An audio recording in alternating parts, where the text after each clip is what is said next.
What's up, everyone? You're very welcome along to tonight's Anfield Agenda 10-minute transfer roundup video. You know the drill at this point. I'm going to talk about the latest stories. I hope to see your comments in the comment section. If you want to catch us live, do come over to the Anfield Agenda Twitch channel. That link, of course, is in the description of this video. Don't forget, drop a like, hit that subscribe button, and 10 minutes, start the clock. Right, I'm going to start off with a couple of players who are leaving the club on loan.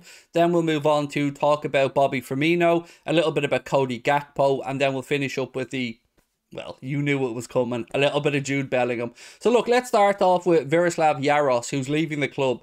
He spent the second half of last season on loan at Notts County, and he's about to spend the entirety of this upcoming season on loan at Stockport County. He's 21 years of age, a goalkeeper that Liverpool signed from Slavia Prague. Speaking about it, Stockport's boss Dave Challoner said this: we were one of several options that he had, so to have him choose us is a big positive. He's a goalkeeper with a big future ahead of him and is very highly regarded at Liverpool and comes with real positive references. If my memory is correct, I think he was at St. Pat's as well, where he won an FAI Cup medal, I believe, if my memory is correct, on Jaros. Another one who's left the club or who's leaving the club on loan and joining Preston North End is Liverpool's former, well, actually their current youngest ever goal scorer. That's right, Mr. Ben Woodburn. He's gone on loan for a one-year loan deal to Preston. Obviously, we'll see how he gets on. Sepp van den Berg was there on loan. They spoke very highly of him. So let's see if Ben Woodburn can make an impact, because I think we can all say it's very, very unlikely at this point that we'll see Ben Woodburn making it a Liverpool Football Club. But that being said, still nice to see these guys go and play at a high level if it doesn't work out for them. And Preston North End, very good football club. Club obviously with links to Shankly there as well. So best of luck to Ben Woodburn. Yeah, just hope it goes well for him, really.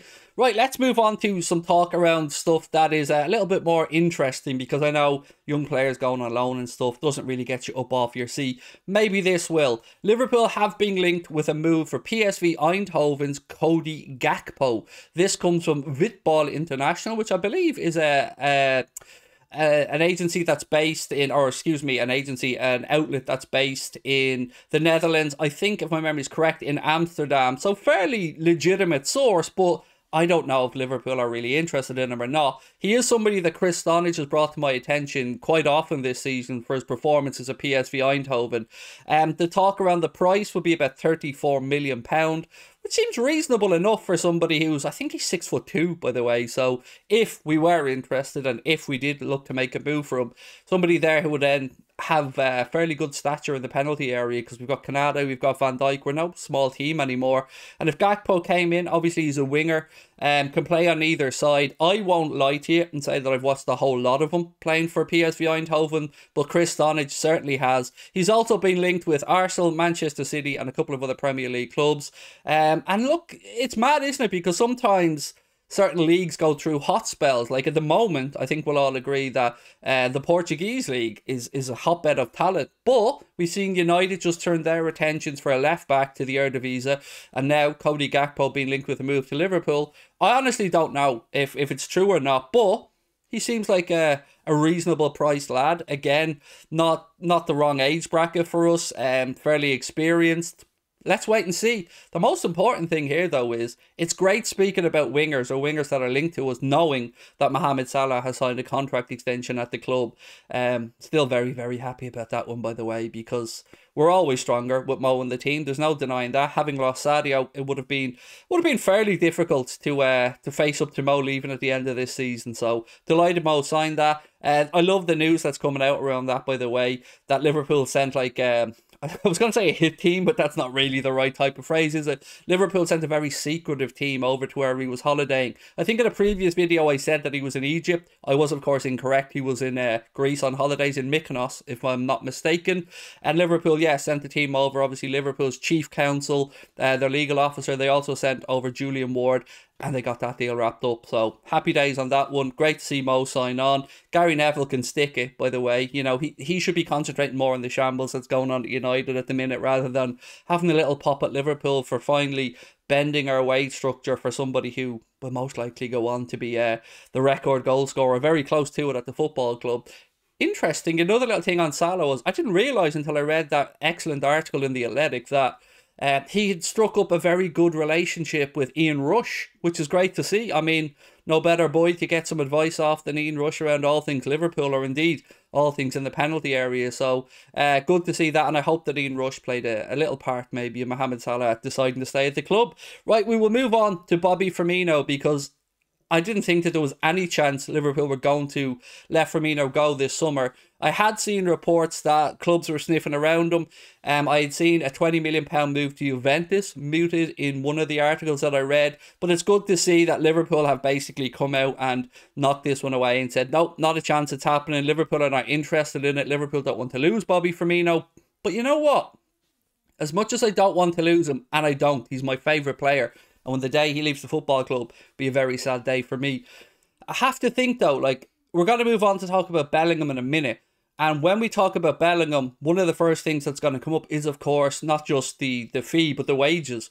And I can't help but think if a £20 million offer came in, and remember, Bobby Firmino most likely isn't going to get a contract extension, and he is going into, well, yes, he's now in the final year of his contract. So when you hear £20 million, your instinct is to go, nah, he's worth a lot more than that. Maybe he is worth a little bit more with 1 year to go, but if an offer came in from a 20 to 25 million, and if Liverpool were to start to try and squirrel away a little bit of money for Jude, I could understand it. You know, maybe the club thought they were going to bring in 10 million for Oxlade-Chamberlain, and still I think if that offer were to come in and Alex were to ask Jurgen Klopp to leave, I say Alex like he's my bestie and all this, you get what I mean.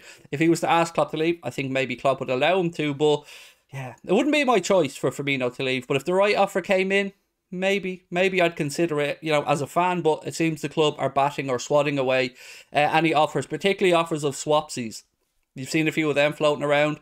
Yeah, there's been a few little bits and pieces on swaps, and I don't think it's likely. So for me, I hope Bobby stays. I want him to stay, but maybe it's one to just keep an eye on. Another one to keep an eye on would be Joe Gomez. Obviously, the club are sitting down with Joe Gomez and Naby Keita to talk through potential contract extensions. There's been a load of interest from Steven Gerrard, apparently, in bringing in Joe Gomez there. They've already brought in Diego Carlos, obviously, at Aston Villa. So, you know, maybe this one will go quiet. It could come down to Joe looking to get into Gareth Southgate's mind or his plans for the World Cup. And another one is Naby Keita. Again, some links to Italy. There was talk of a potential swap deal for Naby Keita going to Italy and us bringing a player back across. Barella, if my memory was correct, was one of the links. I don't see too much to it though. And on this, as much as I would like Naby to sign the new deal, if we are to sell him, it should be this summer. Yeah, we can't have Naby leaving on a free after us going out and spending, what, 56 million pound on him. It would just feel very anticlimactic, and like we'd have to admit we got one wrong, really, wouldn't we? Whereas if he signs a new deal and he stays, he still has a chance to put it right. I think most of us can agree there's a player in there, but we haven't seen anywhere near enough of the best of Naby Keita to really justify that price tag. Right, to end with, I'm going to do a couple of minutes here on Jude Bellingham. The reason I'm doing it is not because I want to just keep flogging a dead horse. It's because I want to just get you guys, or ask you to be aware, or be wary is probably what I should be saying. There's a lot of reports from a lot of people on social media, whether you're on Facebook, whether you're on Twitter, whether you're on Instagram, whatever it might be, that are trying to say that Liverpool have a deal in place, or that Liverpool are very close to getting Jude Bellingham in this summer. And I've got to say, I've been very consistent saying that we're going to sign Jude Bellingham. I've been going on about it for 9 months to a year now.